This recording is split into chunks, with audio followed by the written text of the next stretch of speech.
Les habla Rafael Arraiz Luca desde Unión Radio y esto es Venezolanos, un programa sobre el país y su historia. Hoy vamos a hablar de 4 integrantes de la generación de 1928.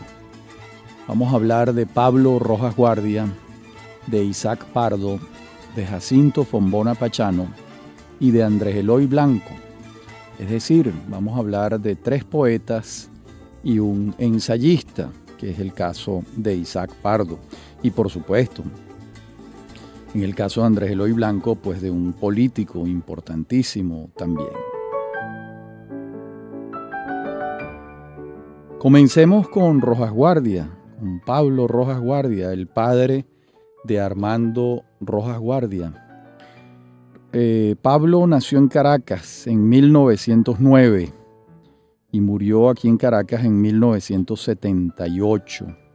Y fue fundamentalmente un poeta, un muy buen poeta, que ejerció a su vez algunos cargos diplomáticos y algunas otras tareas en el periodismo. Pero fundamentalmente el legado de Rojas Guardia es la poesía. Y allí vamos a tener un poemario titulado Poemas Sonámbulos de 1931, otro de 1945 intitulado Trópico Lacerado y un último poemario en 1970 que se titula Espejos de Noviembre para Sueños de Abril. Su mejor poesía, a mi juicio, está en Trópico Lacerado, un libro, como les dije, de 1945. Ahí la vida y la poesía, desde el dolor intransferible hasta el sitio único de la fraternidad, hace su viaje. Y ese es el viaje del poeta Rojas Guardia, un espectro amplio de la existencia. Hay 4 aspectos en su obra en los que quiero detenerme, 4 conceptos, 4 categorías que lo persiguen. La angustia, de hecho, su verso Amanecimos sobre la palabra angustia emblematizó, se convirtió en una suerte de bandera de la generación del 28. La angustia, como venía diciendo, el naufragio, la fraternidad y la aspiración a Dios. Y de esta primera que ya señalé, la angustia, pues se convierte en ese emblema. Ese poema está en Poemas Sonámbulos, su primer libro de 1931. Y esa angustia fue un tópico fundamental del siglo que comenzó con ella, que es el siglo XX. Fue un distintivo del hombre contemporáneo, una suerte de patrimonio común que en Rojas Guardia se formalizó desde su primer libro como una patente irrevocable de su poesía. Y en un libro titulado en el Rostro de la Patria, que es un libro de ensayos, hay un trabajo que se titula Al servicio del hombre. Y este trabajo es muy significativo de la personalidad de Rojas Guardia. Les voy a leer un fragmento, un párrafo de este ensayo Al servicio del hombre. Dice: es muy cierto que nuestro siglo, que ya dobló el cabo de buena esperanza de la cincuentena, nació bajo el signo de la angustia, que es como vivir en un estado de naufragio, pero que no es ahogarse, que es como vivir en agonía, que no es morirse, que es como estar a las puertas de nuestra muerte, pero aferrados a esa parte de nuestra vida que consideramos la excelente, la que nos prestigia nuestro diario quehacer y acontecer, la que nos salva, la que nos conforma, la que nos resigna, la que nos conforta.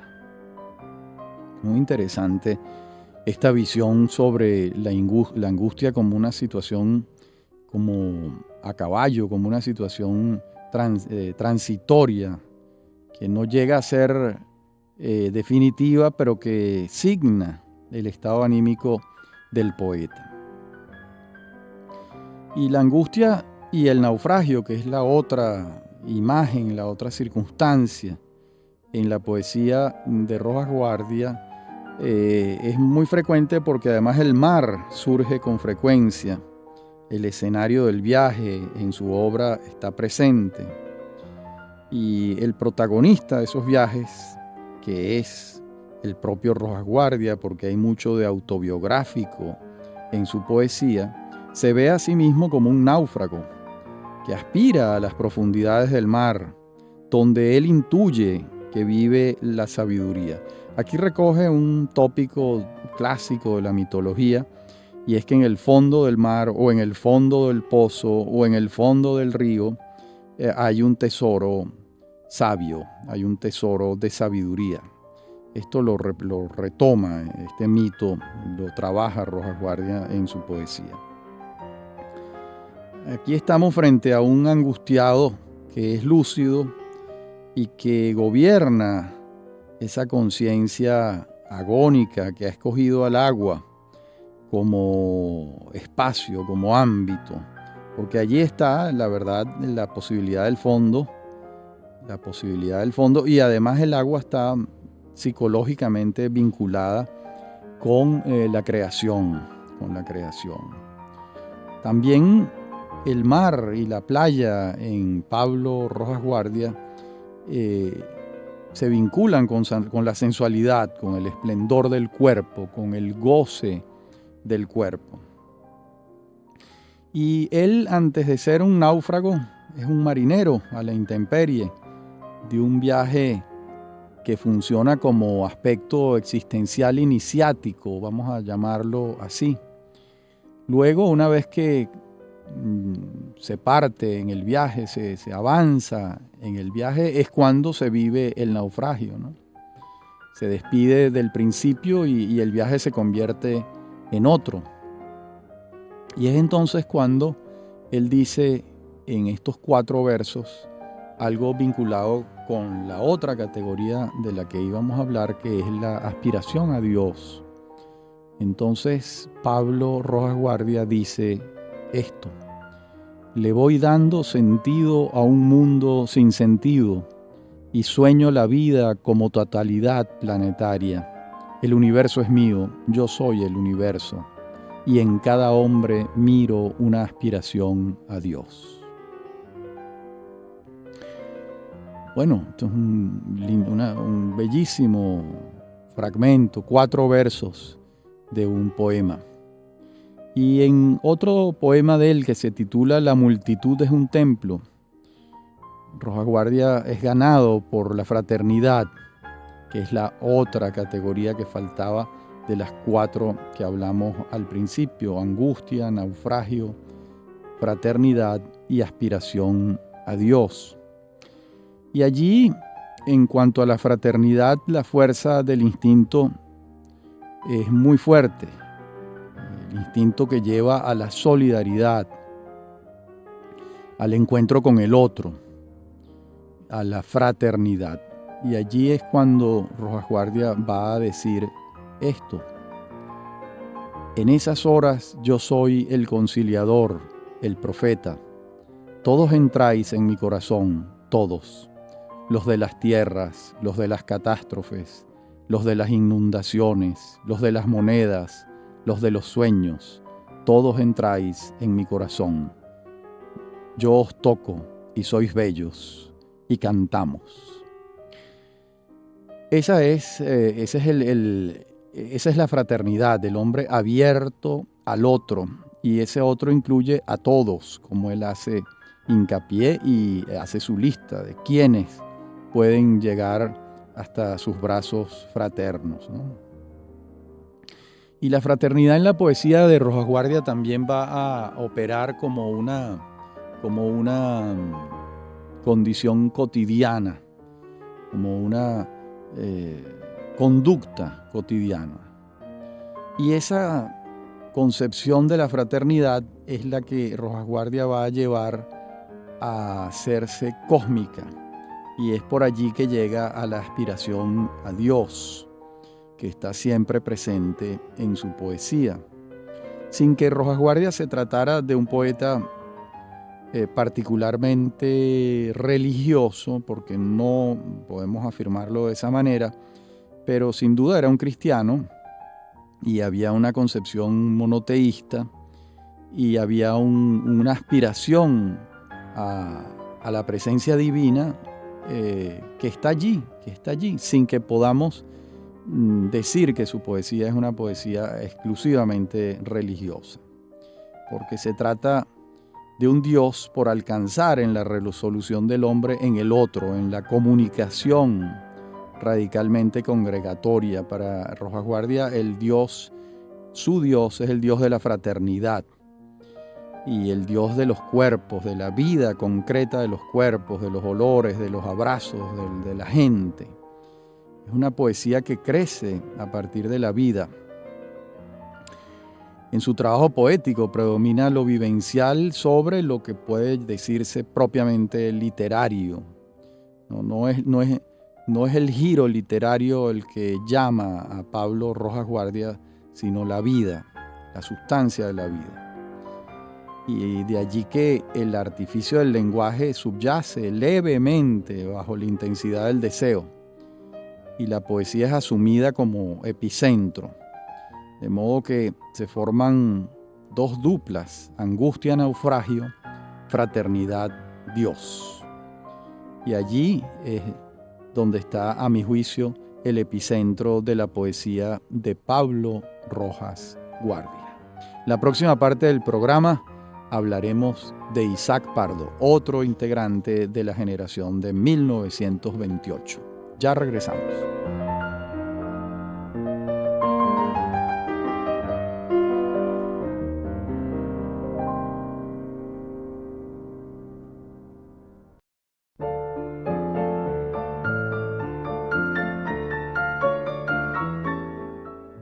Les decía en la parte anterior del programa que en esta hablaríamos de Isaac J. Pardo. Y les confieso que cuando a mí me tocó la puerta la pasión por la historia de Venezuela, hubo un título que abrió sus páginas para mí y que fue fundamental, un bellísimo libro que recomiendo fervorosamente, que se titula Esta tierra de gracia, de Isaac Pardo, un texto indispensable para la comprensión de la venezolanidad, que no solo es fruto de una investigación amorosa, sino que está escrito prodigiosamente, esa es la verdad. Y es un ejemplo de rigor de investigación histórica, pero también de amenidad. Es un ejemplo de liviandad y de peso. Y por supuesto, es un libro de una notable inteligencia y es un libro donde también se respira la emoción. De modo que para mí es un clásico para la comprensión de la Venezuela colonial, que es el tiempo al que está circunscrito Esta tierra de gracia de Isaac Pardo. Un título que se ha reeditado muchas veces y que yo creo que todavía se consigue en librerías de libros viejos. Y en lo personal, yo tuve la suerte de tratar al doctor Pardo, porque estando yo en Monte Ávila Editores, él me llevó un manuscrito de otra obra suya que se titula Esa palabra no se dice. Ese es el libro que recoge un juicio que hubo en relación con Salvador Garmendia y el Nacional. En esa época el doctor Pardo era presidente de la Compañía Anónima Editora del Nacional, y él recoge esa experiencia allí en el juicio, con el juzgado, con el juez, porque era una palabra, el juicio estaba basado en palabras que no podían decirse. Y ahí están los argumentos de Pardo, que es realmente una delicia pasearse por los argumentos de Pardo, porque a Pardo lo asistía un finísimo humor, mucho humor, pero humor del fino, nada de humor grueso, sino un humor muy, muy fino. Y también El doctor Pardo es el autor de una empresa titánica, que es el gran libro Fuegos bajo el agua, uno de los textos del mundo hispanohablante donde se rastrea con mayor esmero la naturaleza de la utopía. Es una joya de la investigación en la que Pardo trabajó durante años. Y sobre esto hay una anécdota que me contó el propio Pardo, que su amigo entrañable, mientras él escribía esta obra, su amigo entrañable Miguel Otero Silva, le decía a los demás: hay que detener a Isaac Pardo antes de que llegue a las 1000 páginas, porque encima vamos a tener que leerlo. Las típicas salidas de Miguel Otero. Y en efecto, el libro casi llegó a las 1000 páginas porque él está registrando en la historia de la humanidad el pensamiento utópico. Imagínense lo que ha sido ese pensamiento para bien y para mal. Y el libro, él lo fue escribiendo como una trama en la que va un hallazgo llevándolo a otro, y él va refiriendo esos hallazgos en la escritura, con una escritura muy, muy directa, muy, muy hermosa y a la vez muy poética. Y él va como un demiurgo, ¿verdad?, tejiendo aquellos datos que la propia investigación que está haciendo le va dando. Y bueno, es un libro también, pudiera decirse, clásico en los estudios de la utopía.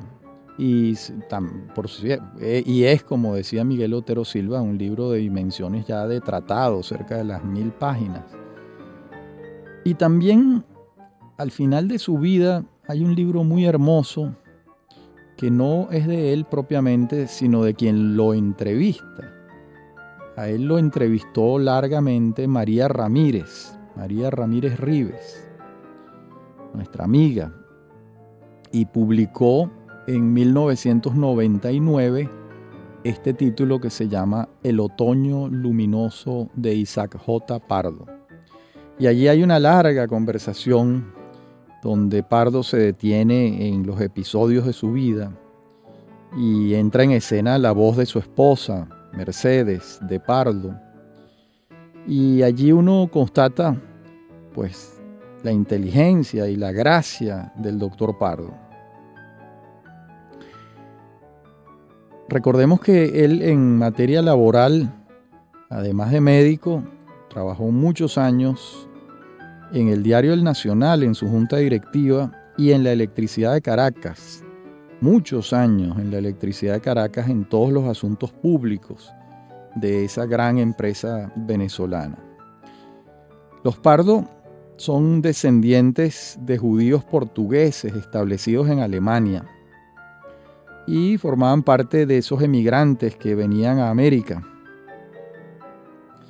Y la vida del doctor Pardo fue muy larga, pasó de los 94 años, llegó a los 94 años, siempre con ese extraordinario humor, con esa voluntad de trabajo y con esa manera de asumir las cosas, un tanto risueña, siempre humorística, ¿no?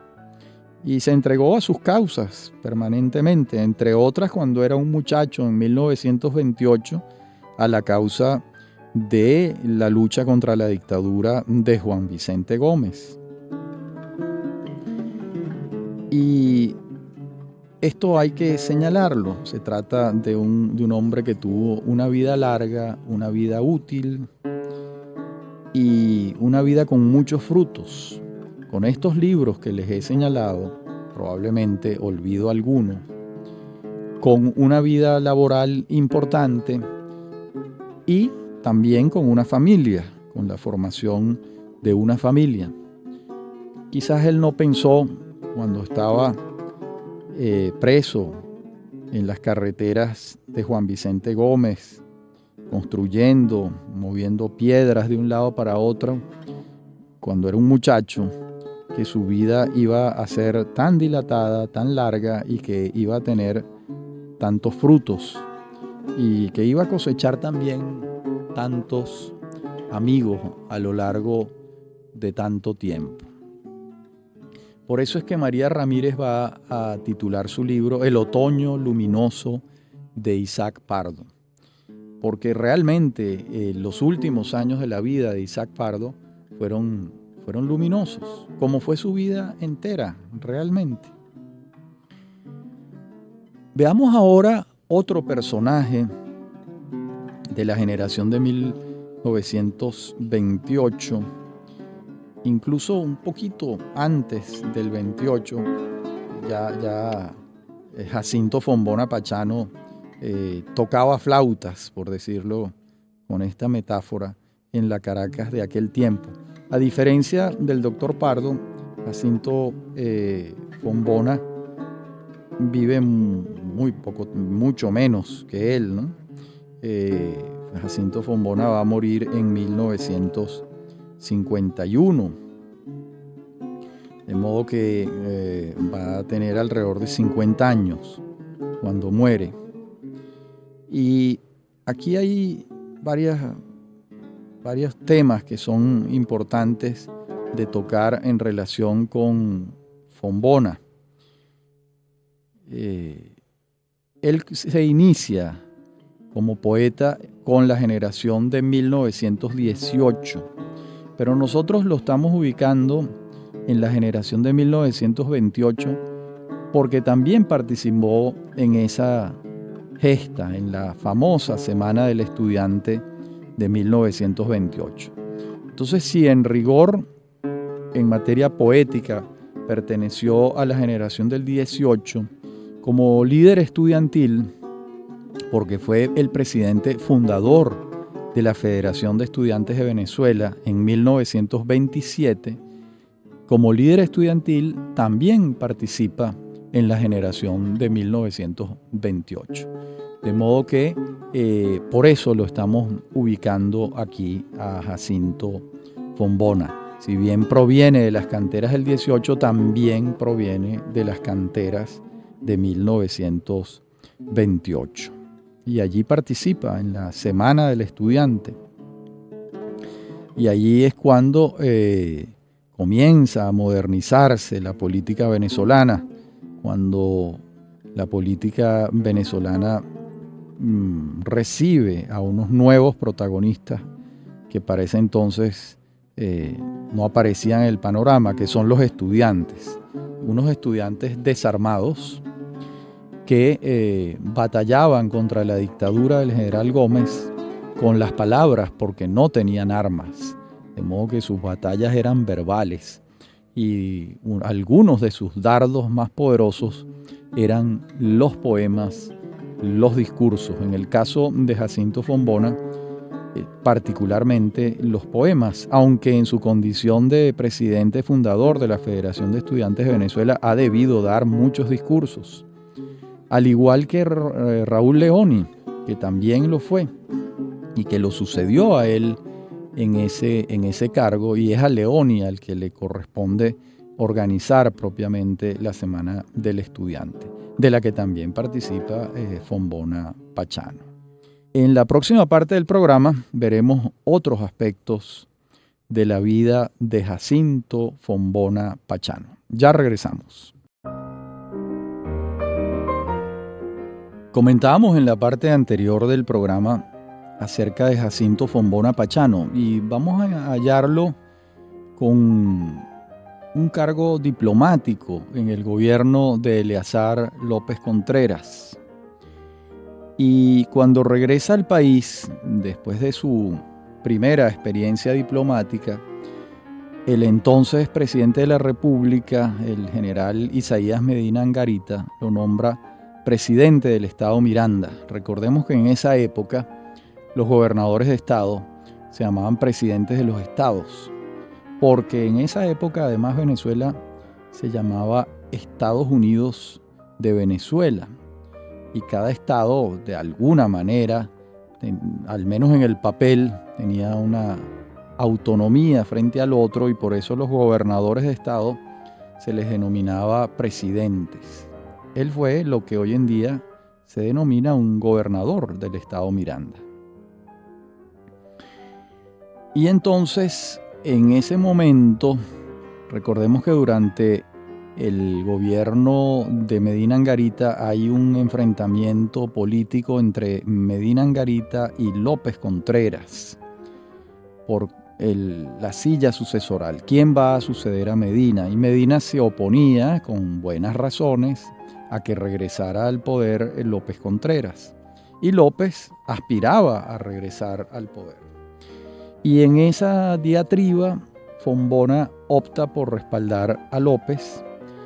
Y bueno, eso también supone pues la salida del gobierno de Medina de Fombona Pachán. Y lo vamos a entonces encontrar al frente del diario Ahora, como director del periódico. Y después lo vamos a hallar como director del semanario Diagonal. Y después, ya su última incursión en la vida pública tiene lugar cuando su íntimo amigo, su gran amigo Andrés Eloy Blanco, es designado canciller. Y es entonces cuando Andrés Eloy lo designa a él director general de la Cancillería, o vicecanciller, como también se le denominaba. Esto va a ser durante el gobierno de Rómulo Gallegos, que comienza en febrero de 1948 y termina en noviembre de ese mismo año. Un gobierno lamentablemente efímero. Y su muerte va a ocurrir el 6 de febrero de 1951, cuando apenas tiene 50 años. Su obra poética como tal, digamos que no alcanza a cerrar el círculo completamente, pero hay libros allí importantes como Las Torres Desprevenidas, un poemario de 1940, y otro poemario que se titula Balcón, que es de 1938.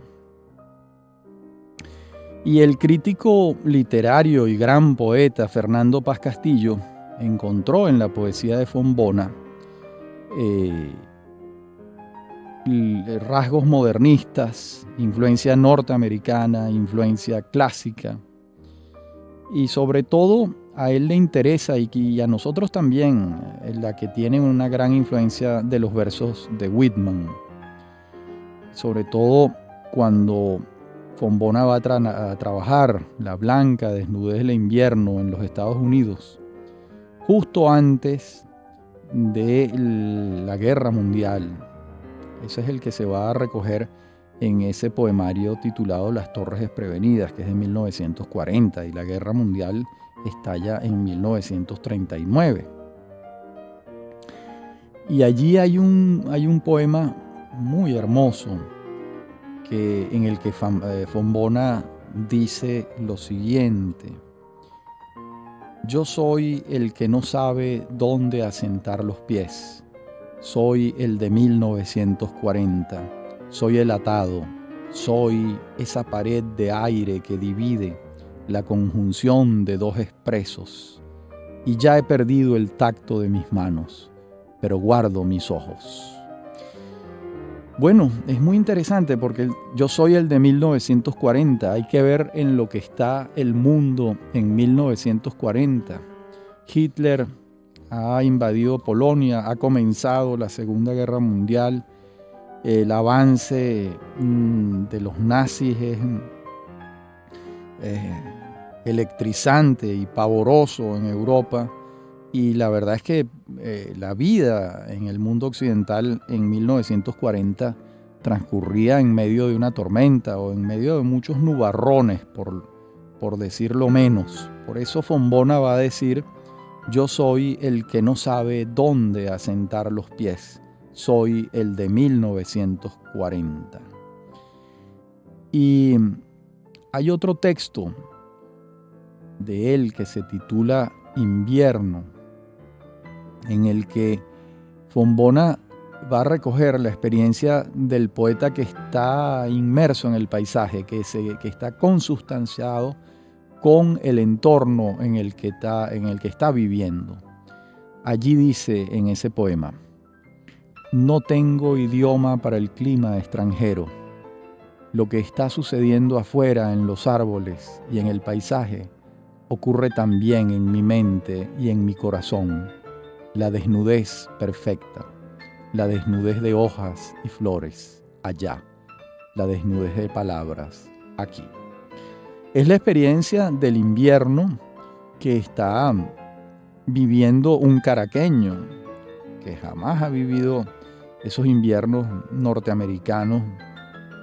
Creo que ellos vivían en Washington, donde la nieve cae copiosamente, donde los árboles se desnudan. Y lo hermoso de este poema es que él vincula lo que está ocurriendo afuera con lo que está pasando dentro de sí mismo, lo que ocurre con su propia psique. Y es entonces cuando dice: lo que está sucediendo afuera en los árboles y en el paisaje ocurre también en mi mente y en mi corazón. La desnudez perfecta. Pues bien, y una de las virtudes de la poesía de Fombona está en que la resolución de una operación que esperamos de un autor, de un verdadero autor, es esta en la que él trastoca la experiencia personal en una experiencia universal, en una experiencia transmisible, en una experiencia que sirve al otro. Él va de lo ínfimo a lo general, de lo particular, de esa experiencia de él asomado por una ventana viendo el paisaje, a propiamente lo que eso puede transferirse a otras almas y a otras psiques. Y por eso quizás se dice que los poetas son antenas, son nervios crispados que aguzan los sentidos, porque son a su vez seres inmersos en el mundo. Inmersos en el mundo y también capaces de tomar distancia del mundo para verlo, para ocultarlo.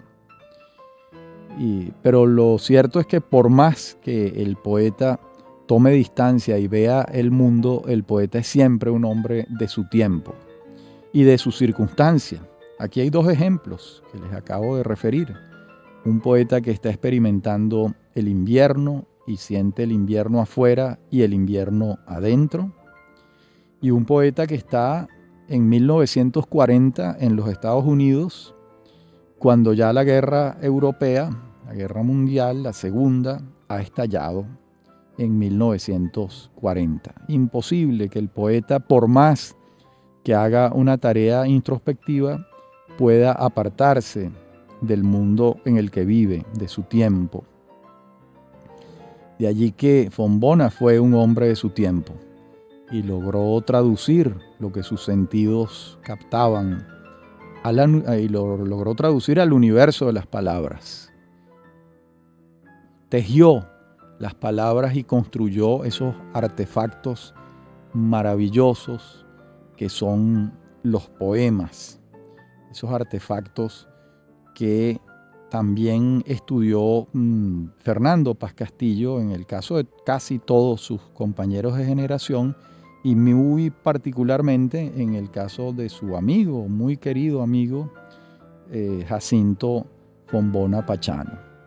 De modo que estos son los rasgos de este poeta que nació en 1901 y que fue muy querido, muy querido por su generación.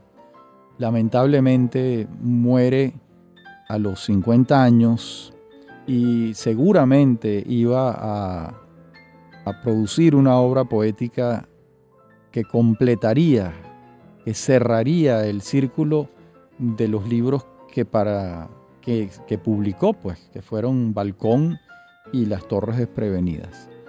En 1964, me parece, si mi memoria no falla, Guillermo Sucre recogió toda la poesía de Fombona Pachano en una edición de autor que publicó su familia con un prólogo de Sucre muy bueno.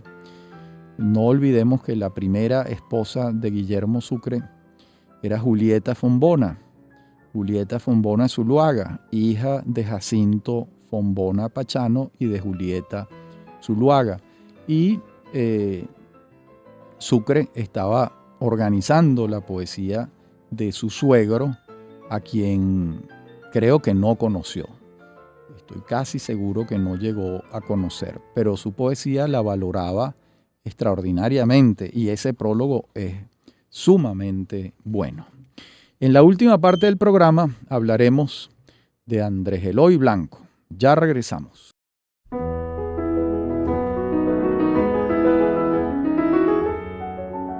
Y el cuarto integrante de la generación del 28 es Andrés Eloy Blanco. Y también hay que aclarar que Andrés Eloy Blanco fue integrante de la generación del 28 de soslayo, no propiamente. Lo fue porque era mayor. Había nacido en 1897, si mi memoria no falla. Y para el 28 ya estaba graduado, ya era un abogado en ejercicio. Pero también es cierto que forma parte del espíritu de esa generación. Por eso lo estamos incluyendo en este racimo de 4 integrantes de la generación del 28, cuando en puridad de criterios él era mayor que los jóvenes estudiantes del 28, pero eran sus contemporáneos y estuvo con ellos y sufrió los rigores de las reacciones de la dictadura frente a esta rebelión estudiantil. Él murió en 1955, el 21 de mayo, en la Ciudad de México. Allá estaba desde 1948, cuando tuvo que irse al exilio, cuando comenzó en Venezuela un gobierno de facto, el gobierno de facto de Carlos Delgado Chalbó, al que lo sucede el de Germán Suárez Flamerich y al que lo sucede el de Marcos Pérez Jiménez. Y esos años de gobiernos de facto, Andrés Eloy Blanco no podía vivir en Venezuela. Cuando muere contaba 58 años y la verdad es que en Venezuela ya era una leyenda Andrés Eloy Blanco.